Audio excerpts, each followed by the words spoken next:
Les Manguissa. Ce nom ne dit peut-être rien à beaucoup de monde. Et pourtant, au cœur du Cameroun vit ce peuple avec une histoire et des traditions bien à lui. Le truc, c'est qu'on les confond très souvent avec leurs voisins. Alors la question se pose, qui sont-ils vraiment? C'est ce qu'on va démêler ensemble. Voilà le cœur du problème. La plupart du temps, on dit d'eux que ce sont des étones, tout simplement. C'est une confusion hyper fréquente, presque un réflexe en fait. Et la raison principale, c'est que leurs voisins étones sont beaucoup plus connus. Sauf que cette simplification, elle cache une réalité beaucoup plus riche et complexe. Derrière ce nom, il y a une histoire, une langue et des traditions qui n'appartiennent qu'à eux. Alors, pour bien comprendre, on va commencer par le début. D'où vient leur nom?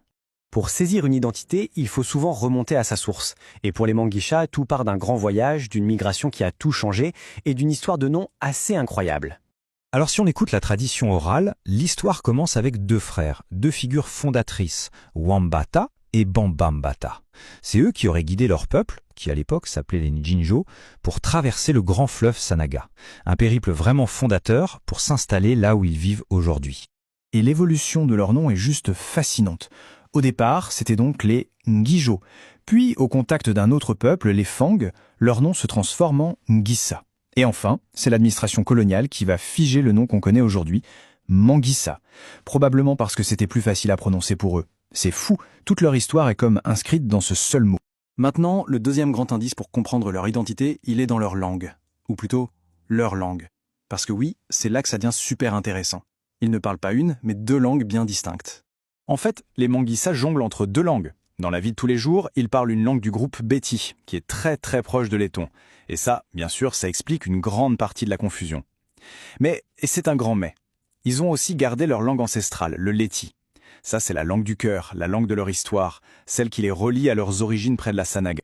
Bon, on a le nom, on a la langue. Qu'est-ce qui fait d'autre leur spécificité? Leur tradition, bien sûr. Et chez les Mangui, ça, il y a des rites ancestraux qui sont de vrais piliers de leur identité. Prenez par exemple le ba. C'était un rite d'initiation hyper important et vraiment très exigeant.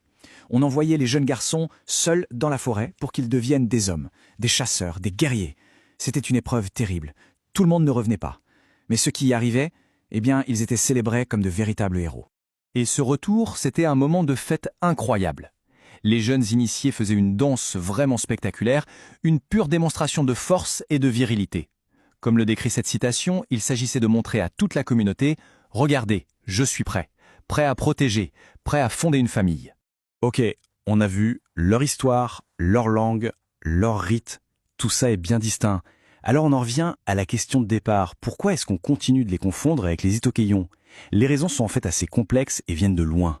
En gros, il y a 4 grandes raisons. La première, on l'a dit, c'est la proximité. Leur langue et culture se ressemblent.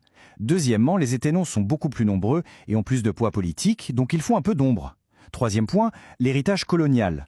L'administration de l'époque aimait bien simplifier les cartes, mettre les gens dans des grandes cases. Et enfin, des raisons plus modernes, comme l'urbanisation, l'école, tout ça a tendance à lisser un peu les identités locales. Mais attention, face à cette assimilation, les Manguissa ne restent pas les bras croisés, loin de là. Aujourd'hui, il y a une vraie dynamique, un vrai mouvement pour protéger et réaffirmer leur identité unique. Les Manguissa ne sont pas les Étons.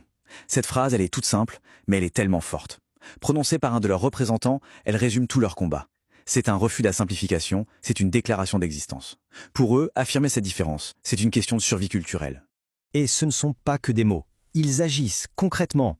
Via leur association, ils se battent pour promouvoir l'éducation, pour créer une école où enseigner le Leti, pour développer leur village, et bien sûr pour resserrer les liens entre eux. Bref, ils construisent l'avenir de leur culture, brique par brique. Au final, l'histoire des Manguissa nous renvoie à une question bien plus large.